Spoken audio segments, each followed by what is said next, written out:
Welcome to my new series, The U.S. Could Never, where I tell you about things that I have encountered where the U.S. could and would never, although they probably could. So, I was out at the grocery store using my cell phone, normally translated something on Papago, showed the cash register. Everything went fine, dropped my phone in my purse. 15 minutes later, I arrive home, take my phone out my purse, and my phone has been possessed in those 15 minutes. Apps are opening and closing. My volume is going up and down. At one point, my phone is trying to reset itself. I could not even power the phone off. So I had to wait for it to die. Thankfully, the battery was extremely low, and in about 2 hours, the phone died. A few days later, I went to the phone store. I was like, hey guys, I need a new phone. And this was the place where I had gotten my phone number and my service at. And so they were like, okay, what's your phone number? And they asked me a couple of other questions. I was able to give them all the information, but they needed me to log into my Google account, but I was not able to because my phone was possessed.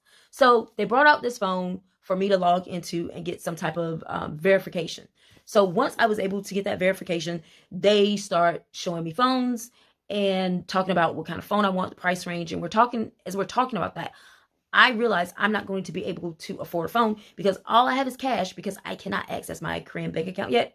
A story for another day. And so I say, thank you so much. I will come back when I'm able to, when I get my card from my Korean bank account. And so they're like, so you can use this phone that you just did the verification on.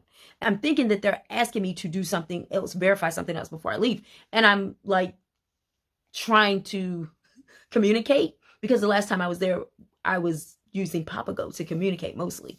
And the guy was like, no, you can take this phone. When you're able to buy a new phone, just bring it back. My American mind was blown and I was confused.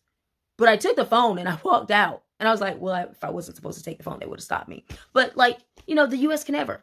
Verizon, Mint Mobile, T-Mobile, Boost. None of these people would ever give you a phone to use because you were unable to purchase a new phone.